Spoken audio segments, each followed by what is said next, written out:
que todo vuestro espíritu sea custodiado sin reproche, todo vuestro ser, hasta la parusía, hasta el adventus de nuestro Señor Jesucristo.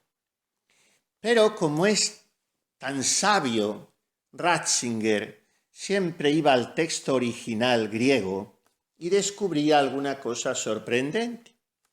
Y resulta que el texto original, ya saben que los evangelistas y los apóstoles de las cartas,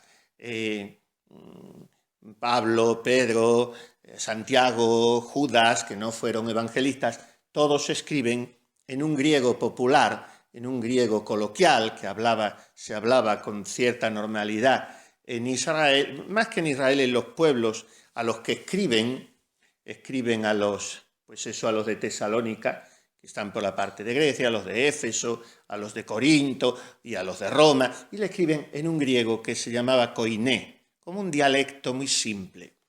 Pues resulta que según ese griego, según ese original, San Pablo nos dice que seáis custodiados hasta la venida. Fíjense qué bonito y qué penetración de las cosas Ratzinger. Dice que seáis custodiados en teparusía, en la venida.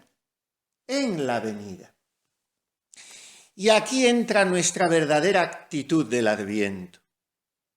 No vivamos el Adviento como preparación a un acontecimiento futuro, cuando vendrá Cristo a juzgar a vivos y muertos, ni siquiera como preparación a un acontecimiento ya realizado en la historia, pero que nosotros revivimos como algo futuro. Quiere decir, la venida, el nacimiento de Cristo en Belén ya sucedió, pero yo durante el Adviento me preparo porque va a suceder.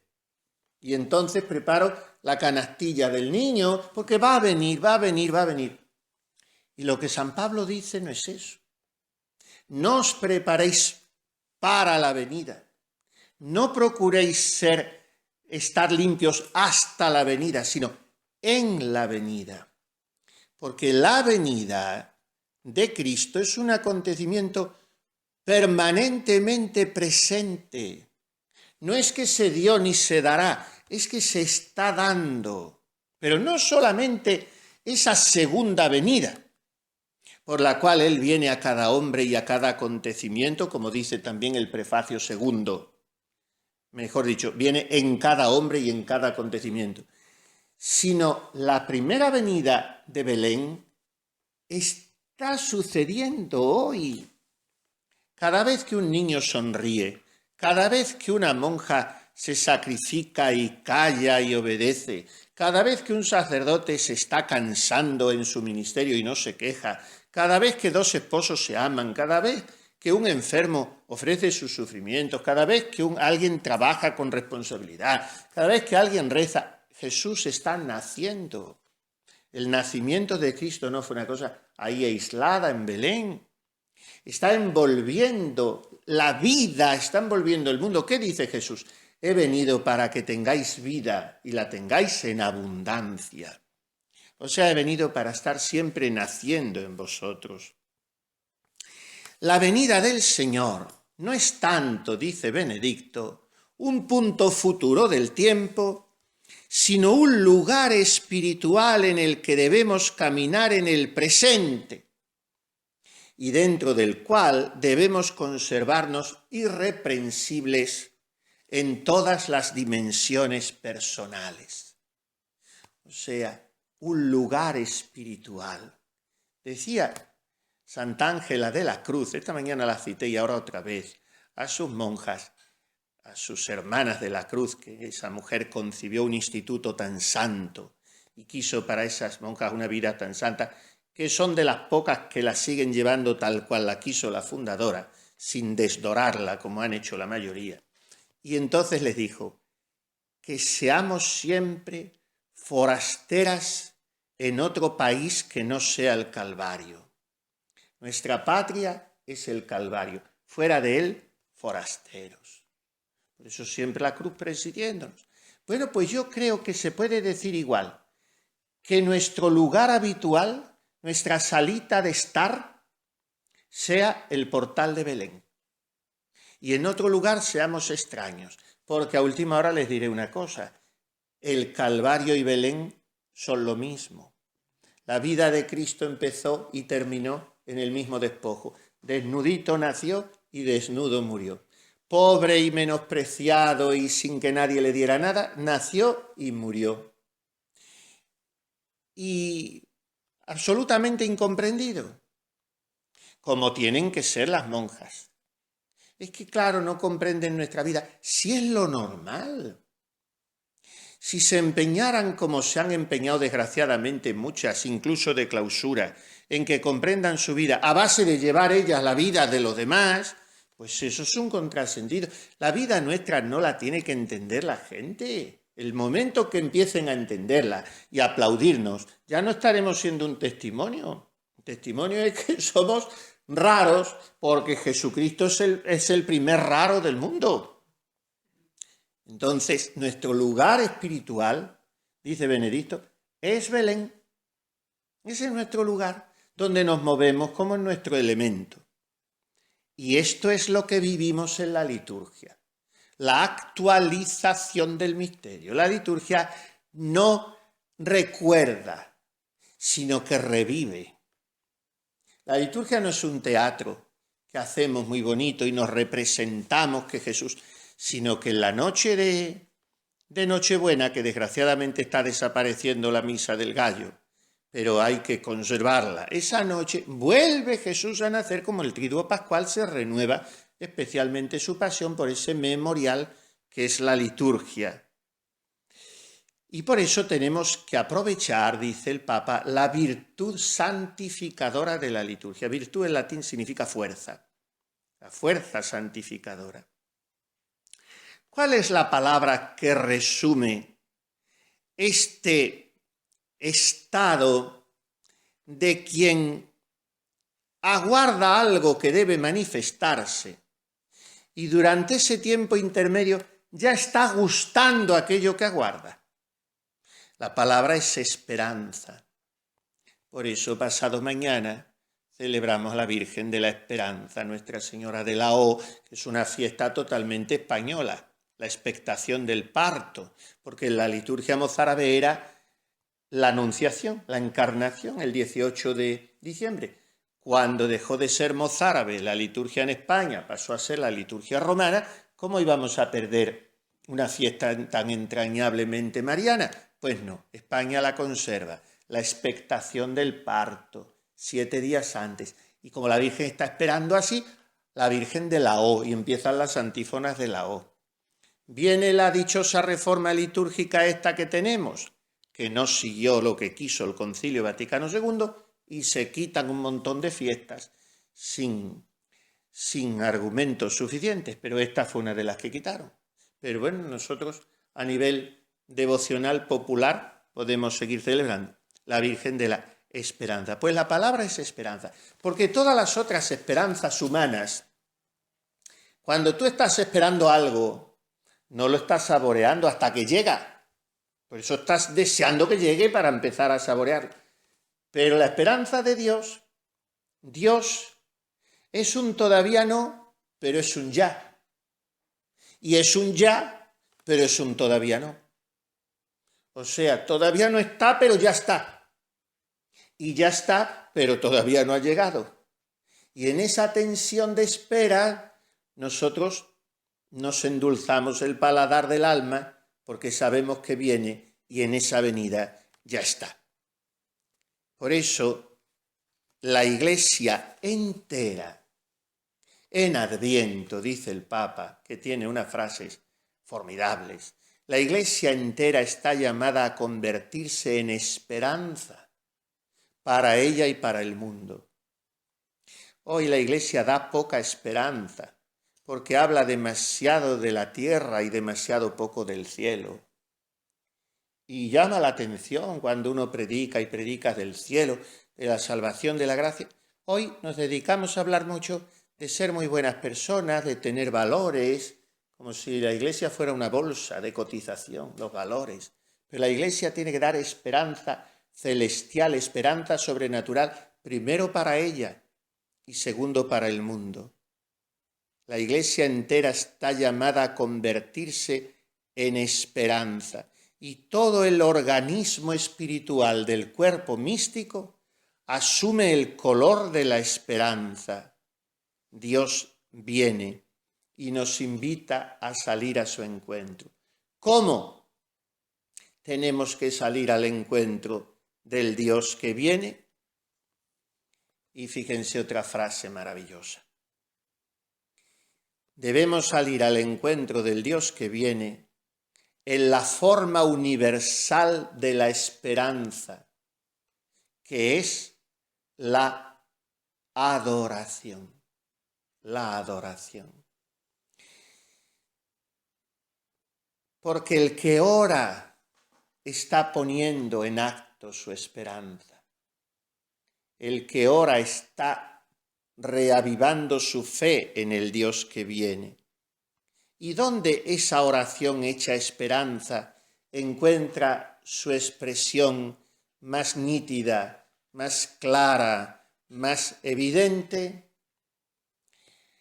En aquello con lo que ustedes están jalonando sus jornadas día tras día, los salmos. No vengan al coro una vez y otra para canturrear o para escuchar, sino cada hora del oficio divino es una lección divina. Ahora todo el mundo habla de lección divina y casi nadie sabe lo que es, porque se dan importancia. Es una palabra, es como tantas expresiones ahora nuevas. Bueno, a mí me da igual que se llame lección divina, que se llame escrutinio de la palabra, que se llame meditación o contemplación o oración. Es saboreo de ese aliento de vida que está ahí en la palabra de Dios, y unas veces será con un método, otras con otro, según la psicología de cada uno, cuando hacen esos cursos de lección divina, 8 pasos, y lección, y meditación, y contemplación, esos métodos no sirven nada más que para creerse uno que la oración es una cosa académica. Lección divina es venir al coro y pasar a lo mejor las vísperas o los maitines distraídas. No importa, somos así, pero de repente un versículo y te agarras a ese versículo. O el Gloria, se puede estar distraído, pero ustedes que conservan la buena costumbre de levantarse y de inclinarse profundamente al Gloria, cada Gloria es un despertador para terminar con las distracciones y empezar de nuevo. Bueno, pero a veces un versículo y te agarras a ese versículo. Hay almas que tienen la costumbre de cultivar la presencia de Dios así. Coger un versículo de laudes hasta tercia le sirve de ejaculatoria. Y de tercia a sexta, otro. Y de sexta a nona, y así sucesivamente. Una ejaculatoria. Pues, ¿qué ejaculatoria nos propone Benedicto XVI? Ejaculatoria sálmica en este tiempo de Adviento. De 2 salmos que son consecutivos en la Biblia, los Salmos 141 y 142, que los rezamos en vísperas, primeras vísperas del domingo, el 141, y que les va a sonar enseguida. Señor, te estoy llamando, ven deprisa, escucha mi voz cuando te llamo. Suba mi oración como incienso en tu presencia, el alzar de mis manos como ofrenda de la tarde. Primeras vísperas de la primera semana. Así empieza la liturgia del oficio divino. Con estas palabras, porque lo anterior no es palabra de Dios, porque es un himno. Y los himnos, si rezáramos los que debemos rezar, siempre, que son los himnos latinos, no esas tonterías que pone ahora el breviario, que ni son himnos ni nada, los latinos, pues son la mayoría nada menos que de San Gregorio Magno o de San Ambrosio. Son unas bellezas que aunque no las entendamos da igual. Más vale no entender y cantar eso que canturrear las tonterías que son muchas. Otros no, otros españoles son bonitos, sí, pero los menos. Bueno, pues los himnos, por muy de San Ambrosio que sean, o de San Gregorio Magno, o de Aurelio Prudencio, no son palabra de Dios. Por lo tanto, la primera palabra de Dios, de la primera oración del inicio de las 4 semanas, es este versículo. Señor, te estoy llamando, ven deprisa. Pero en realidad ya lo hemos dicho, con otro versículo de otro salmo, con el que empezamos siempre el oficio divino. Dios mío, ven en mi auxilio. Señor, date prisa en socorrerme. Ven, ven, ven. Ven a prisa que te estoy llamando. Son palabras que el Espíritu Santo hace resonar en la Iglesia, dice el Papa. El Espíritu hace resonar estas palabras en la Iglesia que está en camino entre el tiempo de Dios y el tiempo de los hombres. Y en esa espera de la eternidad de Dios que se adentra en nuestra historicidad, nosotros clamamos, ven a prisa, Señor. Es el grito de una persona que se siente en grave peligro. Ven, por favor, ven cuanto antes. Si nos sucede, cogemos el teléfono o salimos al claustro a dar voces y un peligro grande, pero ven deprisa, no te detengas, ven deprisa. Hay que tener también o muchísima confianza o muchísima necesidad para decir eso. Pero es también la voz, el grito de la Iglesia, que también se siente rodeada de peligros externos e internos y que se sabe circundada de asechanzas que amenazan su santidad. Qué bien sabía esto Benedicto XVI cuando lo dice, porque él estaba en medio de esa Iglesia y en medio de esos peligros. Los peligros del demonio, del mundo, de la carne, los peligros del pecado, están constantemente amenazándonos a cada uno y a la Iglesia entera. ¿Y qué amenazan esos peligros? La integridad en que debemos ser custodiados con todo nuestro ser, alma y cuerpo para Dios. Eso está constantemente acechado por todos esos peligros. Y esta invocación puede ser una invocación personal y puede y debe ser una invocación comunitaria. Porque cuando una monja dice, Señor, te estoy llamando, ven deprisa, lo está diciendo con otras 10 o 20 o 5. Te estamos llamando, ven deprisa. Es el grito de los que quieren resistir al mal, a las seducciones de un bienestar inicuo, de placeres que ofenden la dignidad humana y la condición de los pobres. ¿Y cómo quiere la Iglesia que desde nuestros labios se eleve a Dios este grito de que venga deprisa? No como un chillido desagradable o como una impertinencia maleducada, sino que este grito nuestro, ven deprisa, se eleve a Dios como la columna de humo del incienso, como incienso en tu presencia. En el Antiguo Testamento, la ofrenda vespertina del incienso es símbolo de la oración de los corazones a Dios, como también es símbolo el alzar de las manos, como ofrenda de la tarde. Hoy, en la Iglesia no se ofrecen sacrificios materiales como se ofrecían en el templo de Jerusalén, animales, víctimas expiatorias, sino que se eleva la ofrenda espiritual de la oración de los fieles, unida a la única ofrenda espiritual válida, de la única oración válida, de la única intercesión válida, que es la oración de Jesucristo. Solo en la medida en que nuestro incienso se una a ese perfume agradable de la victimación del Cordero inmolado, solo en la medida en que el alzar de nuestras manos se asemeje a sus manos abiertas y elevadas en la cruz, en esa medida nuestra oración será agradable y acepta a Dios. De manera que la nuestra es una oración inscrita en su oración eucarística, donde Él está semper vivus ad interpellandum pro nobis, siempre vivo para interceder por nosotros. Él es al mismo tiempo sacrificio, sacerdote y altar. Y en ese altar nos ofrecemos nosotros por manos de ese sacerdote, y en ese sacrificio con mayúsculas inscribimos, integramos nuestro pequeño y pobre y manchado sacrificio.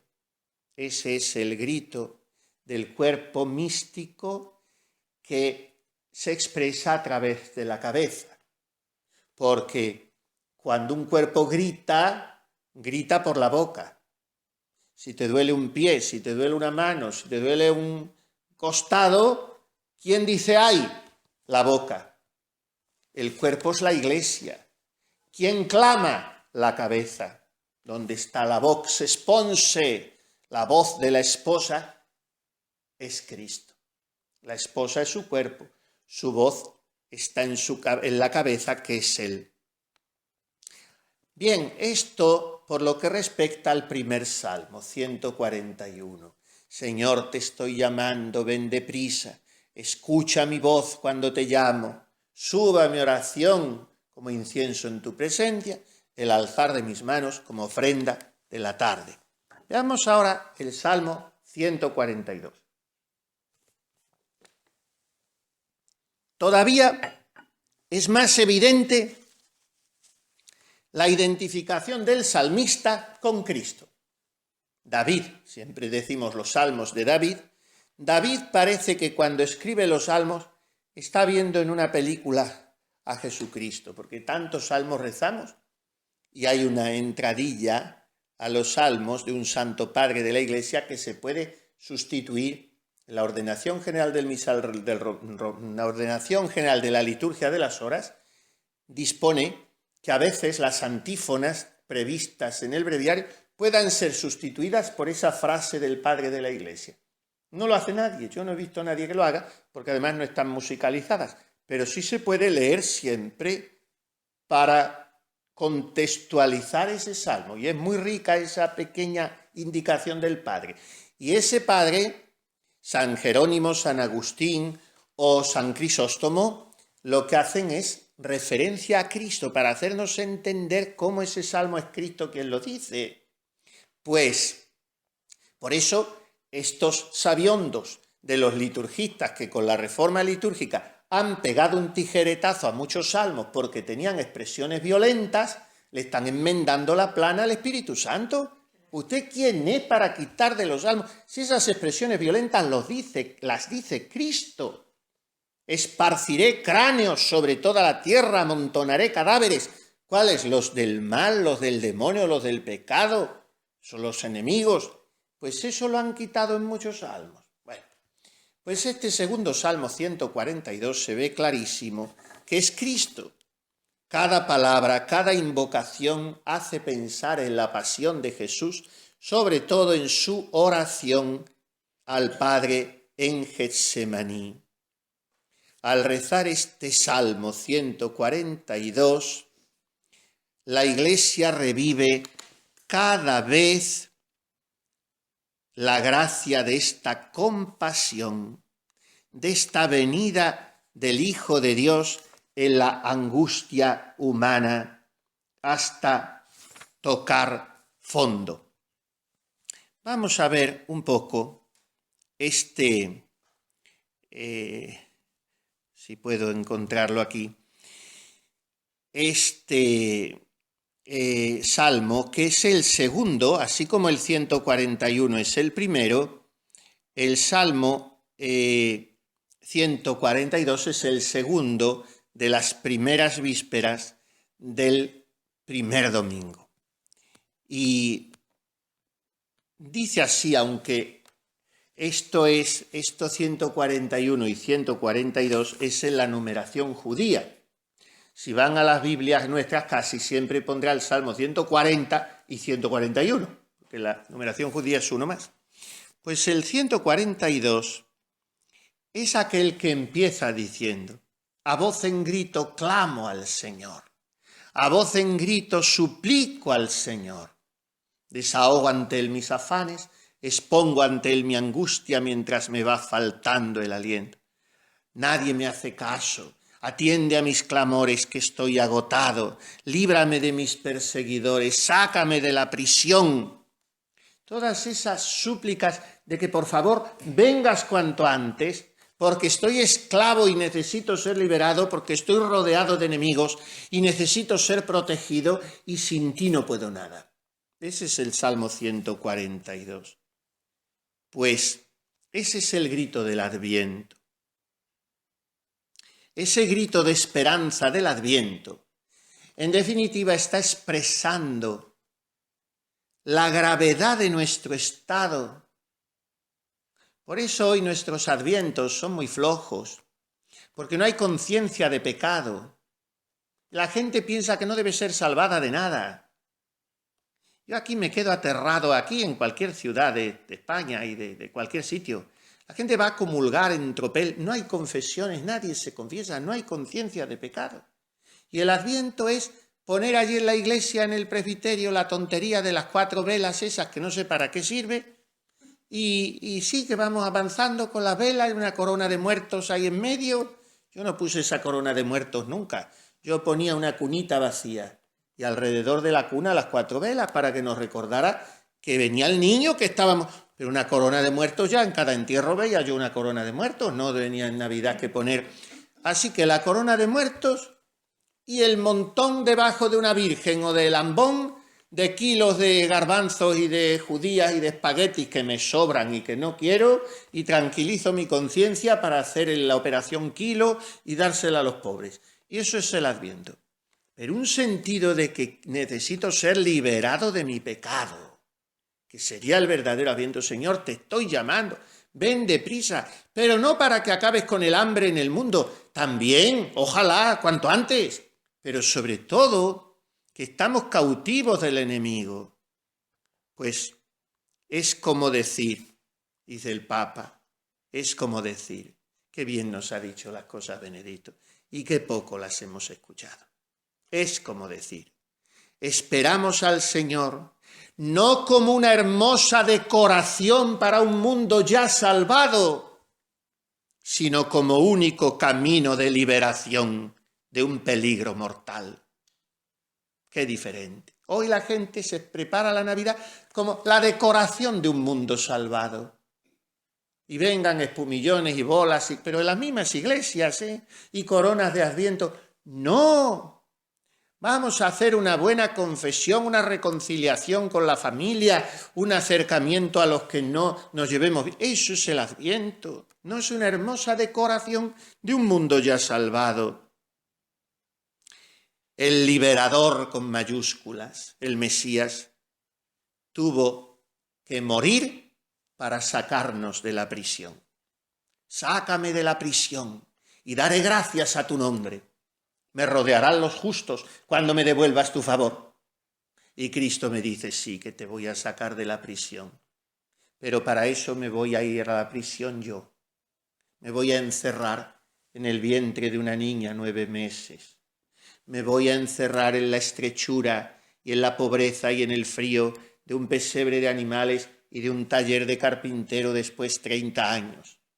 Me voy a encerrar en lo angosto de los caminos de Palestina, de calores, de hambres, de sed y de soledad y de incomprensión de mis mismos apóstoles. Me voy a encerrar en esas prisiones y por fin me voy a encerrar en la prisión de mi pasión, en el calabozo de Anás y Caifás y en la estrechura de la cruz. Me voy a encerrar yo en esa prisión para sacarte a ti de la tuya. Pues estos 2 salmos, 140 y 141, nos previenen, dice el Papa, de cualquier tentación de evasión y de fuga de la realidad. Nos preservan de una falsa esperanza. Atención a esto. Una falsa esperanza que tal vez quisiera entrar en el Adviento e ir hacia la Navidad, olvidando nuestra dramática existencia personal y colectiva. Benedicto XVI no fue un hombre que nos dijo, todo va bien, qué maravilla, la iglesia está en primavera. No nos dijo eso, porque sabía que no era verdad. Nos dijo, tenemos una dramática existencia, pero tampoco era un catastrofista ni era un pesimista, era un hombre que infundía esperanza, confianza, alegría, pero precisamente porque llamaba las cosas por su nombre. Porque si yo tengo un médico y yo estoy enfermo gravísimo, y lo sé porque me duele todo, y el médico me dice, no, está usted en el mejor momento de su vida, a mí no me da esperanza ese médico. A mí me la da quien viene y dice, está usted muy mal, pero si hace lo que yo le digo, se va usted a curar. A mí eso me da confianza, lo otro no, tengo que vivir en la verdad. Pues él dice, es dramática nuestra situación personal y colectiva. Por tanto, una esperanza fiable, no engañosa, tiene que ser una esperanza pascual, del paso por el Señor en nuestra vida. Por tanto, pongamos nuestra mano en la mano de nieve y seda, en la mano suave, maternal, cariñosa de la Señora del Adviento, y entremos con alegría, con su ayuda y la docilidad nuestra al Espíritu Santo en este tiempo de Adviento, para que nos santifique plenamente. Vamos a tener ahora la adoración y durante ella podemos recitar interiormente, en fin, cada uno servirse de lo que quiera, pero estos dos salmos en unión con Cristo. Que suba mi oración como el incienso. Y, Señor, te estoy llamando, ven deprisa. Si lo decimos todos los días, 6 o 7 veces, o todas las veces que venimos al oficio divino, Señor, date prisa en socorrerme. El Señor no se puede dar prisa, porque para Él no hay tiempo, para Él todo es presente, pero quiere que la prisa sea la nuestra para llamarle e invocarle a Él. Que le invoquemos y que verdaderamente este día de retiro suponga como un reiniciar nuestro Adviento. A partir de mañana, con más fervor, con más ilusión, con más confianza, y el Adviento tiene que traducirse en eso que nos ha dicho Benedicto XVI, en un grito por toda la Iglesia y por todo el mundo, para que el Señor nos saque de la prisión y daremos gracias a su nombre, y alabarle será nuestra gloria.